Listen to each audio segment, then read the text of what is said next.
Hello, awesome toppers. Welcome back to part 2 of Life Processes chapter. आज इस video में हम types of heterotrophic nutrition and nutrition in amoeba and human beings करने वाले हैं. So let's get started. हमने last video में autotrophic nutrition के बारे में पढ़ा था, जो it is a nutrition in which organisms अपना खुद का खाना प्रिपेयर करते हैं. और हमने फोटोसिंथेसिस के बारे में पढ़ा था, जो प्लांट्स परफॉर्म करते हैं. ये एक प्रोसेस है जिसमें plants carbon dioxide and H2O की हेल्प से in the presence of sunlight and chlorophyll C6H12O6 oxygen and water बना देते हैं.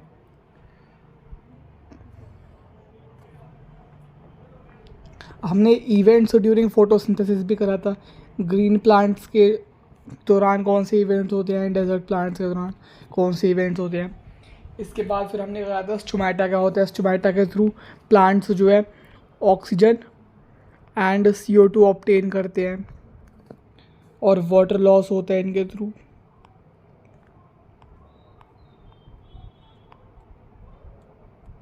वाटर लॉस होता है. तो हम स्टार्ट करने वाले हैं विद टॉपिक कि प्लांट्स ऑब्टेन कैसे करते हैं रॉ मटेरियल्स. तुम्हें पता है कि प्लांट्स के जो रॉ मटेरियल जैसे कि वाटर है, और जैसे कि ये प्लांट है, तो जैसे कि सॉइल में ना वाटर होता है, तो जो प्लांट की रूट्स है ना वो इस वाटर को अब्जॉर्ब कर लेती है. वाटर जैसे कि is taken up from soil से ले आते हैं वाया रूट्स. नाइट्रोजन जो है, nitrogen is an important element. अगर जैसे कि जो प्लांट्स है वो नाइट्रोजन का यूज़ करते हैं फॉर प्रोडक्शन ऑफ प्रोटीन्स को बनाने के लिए नाइट्रोजन की ज़रूरत पड़ती है प्लांट्स को. तो नाइट्रोजन दो फॉर्म्स में ले जाता है, प्लांट्स दो फॉर्म में लेंगे नाइट्रोजन को. एक है ऑर्गेनिक फॉर्म जिसमें नाइट्रेट्स है, नाइट्राइट्स आ गई, नाइट्रेट्स है, नाइट्राइट्स और organic compounds prepared by bacteria from the atmospheric nitrogen.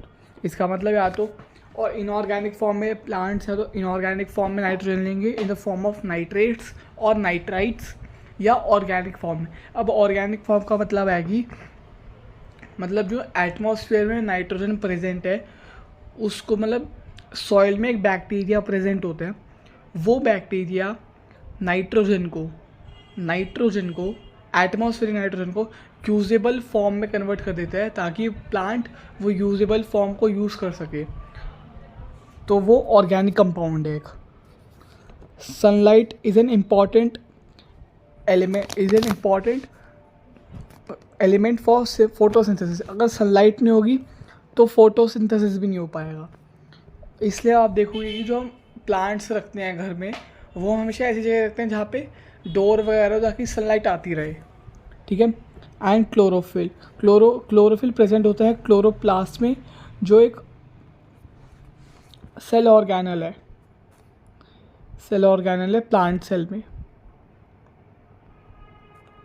ठीक है. और ये इम्पॉर्टेंट है फोटोसिंथेसिस के लिए. क्लोरोफिल इम्पॉर्टेंट है फोटोसिंथेसिस के लिए क्योंकि क्लोरोफिल कैप्चर करता है लाइट एनर्जी को, और जैसे ही वो लाइट एनर्जी कैप्चर होगी तभी वो केमिकल एनर्जी में ब्रेकडाउन कन्वर्ट होगी. तो अब हम हेटरोट्रॉफिक न्यूट्रिशन शुरू करते हैं. हमने जैसे कि लास्ट क्लास में मैंने बताया था कि ऑटोट्रॉफिक न्यूट्रिशन ऐसा न्यूट्रिशन है जिसमें ऑर्गेनिजम्स खुद का खाना बनाते हैं. अब हेटरोट्रॉफिक न्यूट्रिशन ऐसा न्यूट्रिशन है जिसमें जो it is a nutrition in which the organisms directly या इनडायरेक्टली डिपेंड करते हैं ऑटोट्रॉफ्स पे. मतलब ऑर्गेनिज्म हेटरोट्रॉफिक न्यूट्रिशन में ऑर्गेनिजम्स जो हैं डायरेक्टली या इनडायरेक्टली डिपेंड करते हैं ऑटोट्रॉफ्स पर. जो एनिमल्स हैं वो डायरेक्टली करते हैं,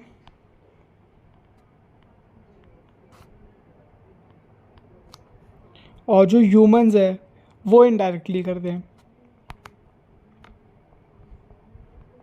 क्योंकि जो प्लांट एनिमल्स है वो डायरेक्टली उन प्लांट्स वगैरह को खा सकते हैं, लेकिन हम ह्यूमंस उन प्लांट्स वगैरह को नहीं खा सकते हैं। इसलिए वो जैसे कि फैक्ट्रीज वगैरह में जाके प्रोसेसिंग होती है ताकि हम उन्हें खा सकें। दीज ऑर्गेनिज्म, इन ऑर्गेनिज्म को कहते हैं हेटेरोट्रॉफ्स कहते हैं। It includes fungi and animals including humans. Human भी एक एनिमल ही है, ठीक है। अब टाइप्स ऑफ हेटेरोट्रॉफिक न्यूट्रिशन देखते हैं। पहला है सैप्रोट्रॉफिक न्यूट्रिशन या सैप्रोफाइटिक न्यूट्रिशन, ठीक है। ये एक ऐसा जैसे कि it is a form of heterotrophic nutrition जिसमें जैसे कि एक ऑर्गेनिज्म है वो खाने को बाहर ब्रेक डाउन कर देता है, बॉडी के बाहर ब्रेक डाउन कर देते हैं, break down the food material outside the body और फिर उसे ऑब्जॉर्व करते हैं। जैसे हम ह्यूमंस है, हम जो ह्यूमंस है वो होलोजाइक न्यूट्रिशन है, होलोजाइक न्यूट्रिशन को फॉलो करते हैं। जैसे हम फूड मटेरियल को अंदर लेते हैं और फिर हम अंदर ही उसको ब्रेक डाउन करके अब्जॉर्ब कर लेते हैं। लेकिन जो सैप्रोट्रॉफिक न्यूट्रिशन की जो ऑर्गेनिजम्स है वो फूड मटेरियल को अपनी बॉडी के बाहर ब्रेक डाउन करते हैं और फिर उसे अब्जॉर्ब करते हैं। एग्जाम्पल ब्रेड मोल्ड हो गया, यीस्ट हो गया, मशरूम हो गया, ठीक है। पैरासाइटिक न्यूट्रिशन एक ऐसा न्यूट्रिशन है जिसमें ऑर्गेनिजम्स जो हैं ऑब्टेन करते हैं न्यूट्रिशन फ्रॉम प्लांट्स और एनिमल्स विदाउट किलिंग देम। जैसे कि पैरासाइटिक न्यूट्रिशन ऐसा न्यूट्रिशन जिसमें जो ऑर्गेनिजम्स है वो किसी और एनिमल या प्लांट के ऊपर रहते हैं और उससे न्यूट्रिशन लेते हैं और लेकिन उन्हें मारते नहीं हैं। जैसे कि फॉर एग्जांपल कस्क्यूटा को हिंदी में अमरबेल भी कहते हैं। टिक्स हो गया, लाइस हो गया, लीचेस या टेपवॉर्म। जो आपके बालों में जुएँ होती है, जुएँ भी जो होती है वो पैरासाइटिक न्यूट्रिशन फॉलो करती है। वो आपकी जैसे कि सिर से न्यूट्रिशन ऑब्टेन करती है लेकिन आपको मारती नहीं। तो parasitic nutrition is a nutrition in which organisms obtain या डिराइव न्यूट्रिशन फ्रॉम प्लांट्स और animals without killing them. Example cuscuta, अमरबेल, लाइस, लीचेस। अब होलोजाइक न्यूट्रिशन ऐसा न्यूट्रिशन है जिसमें ऑर्गेनिज्म पूरे फूड मटेरियल को अंदर ले लेता है और फिर उसे ब्रेक डाउन करते हैं। एग्जाम्पल ह्यूमंस एंड एनिमल्स, ठीक है। तो हम शुरू करते हैं न्यूट्रिशन इन अमीबा का टॉपिक। ये वाला टॉपिक 2 या 3 मार्कर के लिए आ सकते हैं। अमीबा जो है एक सिंगल सेल्ड ऑर्गेनिज्म है। तो जो सिंगल सेल्ड ऑर्गेनिजम्स होते हैं, मुझे खासकर जो अमीबा, पैरामीशियम जैसे जो ऑर्गेनिजम्स होते हैं, इनका जो पूरा बॉडी सरफेस होता है ये इन्वायरमेंट के कांटेक्ट में होता है। तो इनका पूरा जो बॉडी सरफेस है ये इनका एंटायर सरफेस फूड ले सकता है। तो जो अमीबा है ना वो फूड लेता है with the help of temporary finger like extensions of the cell surface. जैसे कि आप देखोगे ये फूड पार्टिकल है, ये फूड पार्टिकल है। तो यहाँ पे जैसे कि जो ये सेल है इसने अपने जैसे कि एक्सटेंड कर दिए एक तरीके से। यहाँ पे ये इसे स्यूडोपोडिया कहते हैं। तो ये टेम्पररी फिंगर लाइक एक्सटेंशंस है ऑफ द सेल सरफेस जो फ्यूज़ कर देते हैं फूड पार्टिकल्स के ऊपर और ये फूड वैक्यूल बना देते हैं। तो ये फूड वैक्यूल बना दिया। अब जैसे कि इनसाइड द फूड वैक्यूल जो ये फूड पार्टिकल है कॉम्प्लेक्स सब्सटेंस है।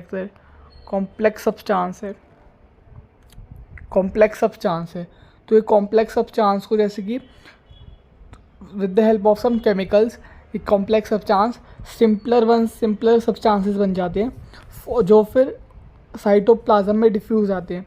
जो ये जो है येलो पार्ट ये साइटोप्लाज्म है। तो ये साइटोप्लाज्म में डिफ्यूज जाते हैं एंड जो रिमेनिंग अनडाइजेस्टेड फूड है ये सरफेस से मूव होकर फेंक दिया जाता है। तो जैसे कि तो ये सिंपल प्रोसेस है। ये आप तीन ये स्टेप से लिख के आ जाओगे। अमीबा जो है फूड लेता है and with the help of finger like extension of the cell surface which fuse over the food particle, जो बन जाता है एक फूड वैक्यूल। अब फूड वैक्यूल के अंदर जो कॉम्प्लेक्स फूड पार्टिकल है विद उसके ऊपर कुछ केमिकल्स रिएक्ट करते हैं और बन जाते हैं सिंपलर सब्सटेंस बन जाते हैं। अब वो सिंपलर सब्सटेंस साइटोप्लाज्म में डिफ्यूज़ होकर जो अनडाइजेस्टेड मटेरियल रह जाता है वो surface of the cells move करके सेल के सरफेस में मूव करके बाहर फेंक दिया जाता है। अब हम करेंगे nutrition in amoeba. Nutrition in amoeba से क्वेश्चंस नहीं पूछे जाते हैं। न्यूट्रिशन इन अमीबा से क्वेश्चंस नहीं पूछा जाता जहाँ तक मैंने देखा है, लेकिन यहाँ से आप 2 मार्कर एक्सपेक्ट कर सकते हो।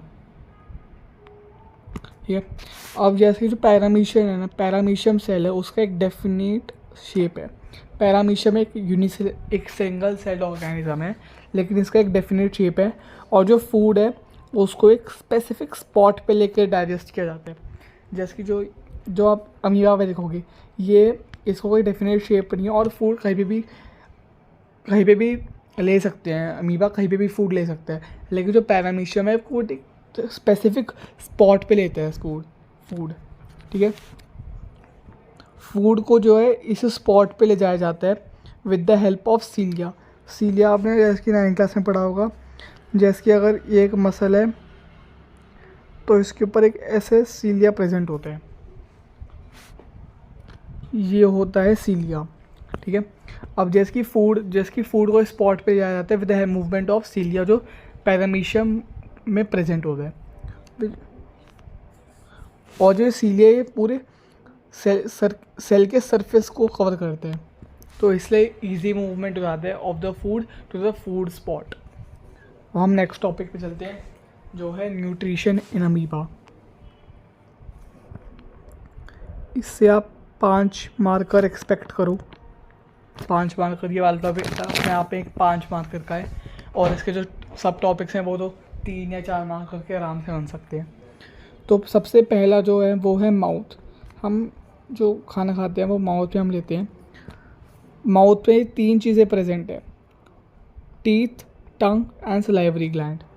अब जो टीथ फूड को क्रश करता है इनटू स्मॉल पार्टिकल्स। जो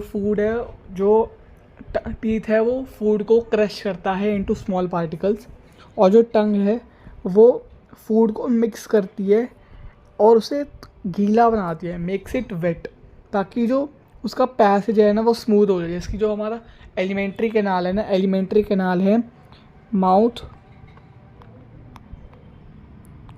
टू एनस तक, ये एक एलिमेंट्री कैनाल है। तो एलिमेंट्री कैनाल का जो पैसेज है वो थोड़ा उस पैसेज से उस कैनाल से स्मूथली ट्रैवल करने के लिए जो ये टंग है उसे वेट बनाती है ताकि कोई दिक्कत ना आए। तो makes it wet to make its passage smooth. अब जो एलिमेंट्री कैनाल है ना, ये इंपॉर्टेंट है। एलिमेंट्री कैनाल सिक्रीट करता है सलाइवा। अब सलाइवा में सलाइवरी एमाइलेज प्रेजेंट है। जो सलाइवरी ग्लैंड है, सलाइवरी ग्लैंड सलाइवा को प्रोड्यूस करता है, और सलाइवा के अंदर एक एमाइलेज है जिसका नाम है सलाइवरी एमाइलेज। ठीक है, अब ये जो सलाइवरी एमाइलेज है, ये स्टार्च जो एक कॉम्प्लेक्स शुगर है उसको माल्टोज में कन्वर्ट कर देता है, जो एक सिंपल शुगर है। अब ये माल्टोज का जो है ये आपकी एनसीईआरटी बुक में नहीं दे रखा, मैंने अपनी तरफ से एक्स्ट्रा पॉइंट ऐड करे हैं। जो ये स्टार्च है जब सलाइवरी एमाइलेज स्टार्च के ऊपर एक्ट करता है तो वो स्टार्च माल्टोज में कन्वर्ट हो जाता है। ठीक है, ये वाले जो 4 पॉइंट्स है ये 2 या 3 मार्कर में आ सकते हैं। ईसोफेगस। अब जो ये ईसोफेगस है, अब जो माउथ में आपका फूड है वो आपको स्टमक में लाना है। अब वो जो पाइप, ईसोफेगस को हम फूड पाइप ही बोलते हैं, तो ये जो फूड पाइप है कनेक्ट करता है माउथ एंड स्टमक को, और ये फूड जो माउथ में प्रेजेंट है उसको moves downward to the stomach. अब जो ये ईसोफेगस है, ईसोफेगस की जो लाइनिंग है the lining of the food pipe, the line जो है फूड पाइप की जो लाइनिंग है, इसमें जो मसल्स है, जिसकी फूड पाइप है उसकी जो लाइनिंग है, उसकी लाइनिंग मसल से बनी हुई है। तो जो मसल्स हैं वो कॉन्ट्रैक्ट करते हैं रिदमिकली, मतलब एक रिदम में कॉन्ट्रैक्ट करते हैं। जैसे आपका हार्ट जो है एक रिदम में कॉन्ट्रैक्ट करते हैं, ऐसे ही इस ईसोफेगस की लाइनिंग भी एक रिदम, एक कॉन्ट्रैक्ट रिदमिकली, और ये कॉन्ट्रैक्शन रिलैक्सेशन खाने को पुश करती है फॉरवर्ड, और इसी मूवमेंट को हम पेरिस्टाल्सिस बोलते हैं। ठीक है,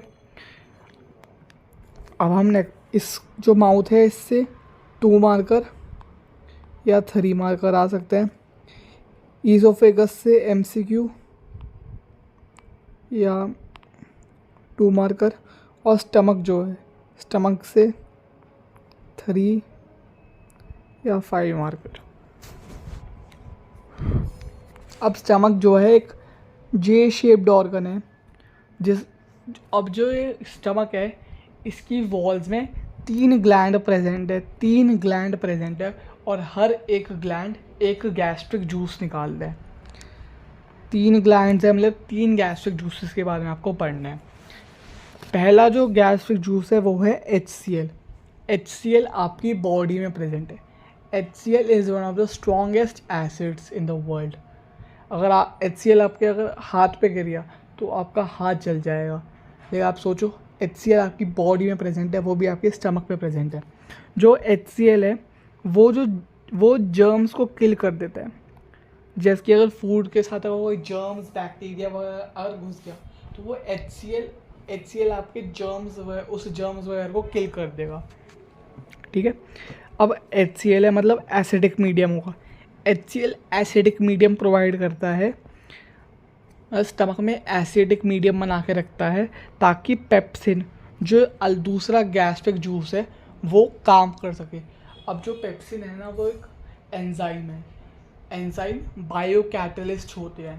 कैटलिस्ट मैंने आपको chapter 1 like chemical reactions and equations chapter में बताया था कि कैटलिस्ट आर द सब्सटेंसेस जो एक रिएक्शन में पार्ट नहीं लेते बट उस रिएक्शन को स्पीड अप कर देते हैं। तो जो पेप्सिन जो है एक एंजाइम है। एंजाइम एक बायो कैटलिस्ट होता है, मतलब एक एंजाइम है, ये बायो कैटलिस्ट है।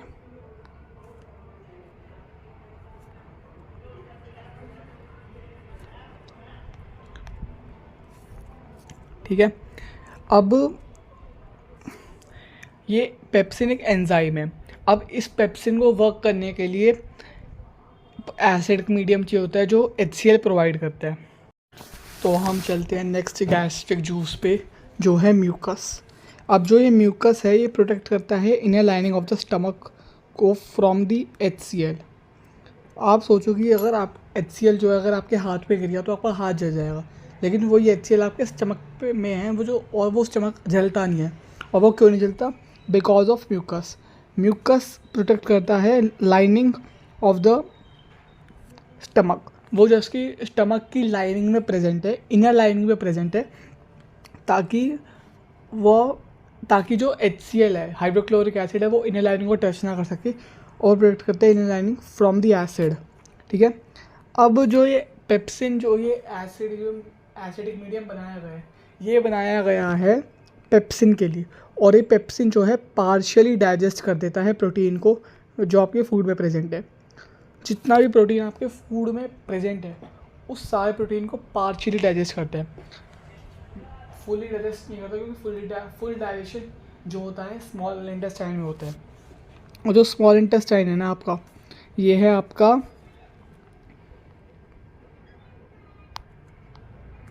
मेन साइट ऑफ डाइजेशन, क्योंकि अगर सब कुछ डाइजेस्ट हो जाता है और फिर स्मॉल इंटेस्टाइन्स के थ्रू ही ईच एंड एवरी सेल पे फूड जो अब्जॉर्ब्ड डाइजेस्टेड फूड है वो डिलीवर होता है with the help of blood vessels.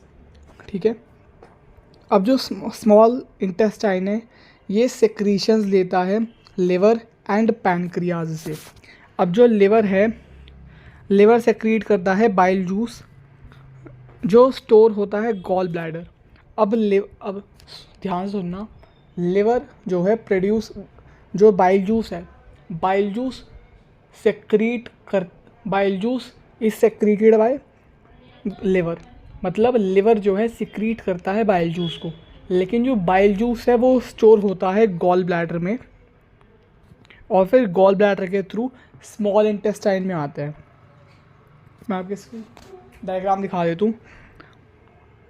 ये गॉल ब्लैडर है, ये आपको जो ब्लू मार्क्ड है ये लिवर है, और ये ब्लैक वाला ये आपका गॉल ब्लैडर है। अब ये जो लिवर के ऊपर ही गॉल ब्लैडर है, तो ये सिंपल ट्रांसफ़र हो जाते हैं और फिर गॉल ब्लैडर के थ्रू स्मॉल इंटेस्टाइन में आ जाता है। ठीक है, ये जो बाइल जूस है, ये बाइल जूस फूड को एल्कलाइन बना देता है। अब जैसे कि आपको पता है, जो स्टमक से जो फूड आ रहा है वो एसिडिक फूड है, क्योंकि उसमें HCl मिक्स है। उस फूड को एल्कलाइन बनाने के लिए बाइल जूस इस्तेमाल होता है, बाइल जूस का यूज़ होता है। जो बाइल जूस है उस एसिडिक फूड को एल्कलाइन बना देता है, एसिडिक फूड को एल्कलाइन बना देता है ताकि उस पर पैनक्रियाटिक जूस वर्क कर सके। एसिडिक फूड को एल्कलाइन बना के, so that pancreatic juice can work on it. अब लेकिन बाइल जूस का यही काम नहीं है। बाइल जूस जो है बड़े बड़े फैट जो होते हैं ना, बड़े बड़े फैट ग्लोब्यूल्स जो होते हैं उनको तोड़ देता है इनटू स्मॉल ग्लोब्यूल्स। ये ग्लोब्यूल्स हैं, ठीक है। जो बाइल जूस है से ब्रेक्स दी फैट्स इनटू स्मॉल ग्लोब्यूल्स ताकि वो इजीली डाइजेस्ट हो जाए। इसी प्रोसेस को हम इमल्सिफिकेशन ऑफ फैट्स कहते हैं। ठीक है, अब जो स्मॉल इंटेस्टाइन है, लिवर के बाद एक और ग्लैंड कह लो, एक और ग्लैंड से सिक्रीशन लेता है जो जिसे कहते हैं पैनक्रियास।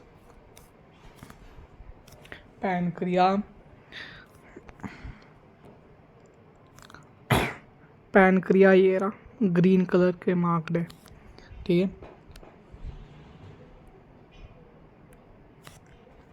अभी पैनक्रिया जो है पैनक्रियाटिक जूस सेक्रीट करता है, फॉर एग्जांपल ट्रिप्सिन या लाइपेस। पैनक्रिया जो है पैनक्रियाटिक जूस सेक्रीट करता है, जैसे कि स्टमक है गैस्ट्रिक जूस सेक्रीट करता है, ऐसे ही स्टमक में गैस्ट्रिक ग्लैंड है जो गैस्ट्रिक जूस सेक्रीट करते हैं, ऐसे ही पैनक्रिया एक ग्लैंड है जो पैनक्रियाटिक जूस सेक्रीट करते हैं। अब इन pancreatic juice, for example trypsin जो है, ट्रिप्सिन प्रोटीन्स को डाइजेस्ट कर देता है। ठीक है, और जो लाइपेस है, ट्रिप्सिन प्रोटीन्स को डाइजेस्ट करता है, लाइपेस इमल्सिफाइड फैट्स को ब्रेक डाउन कर देता है।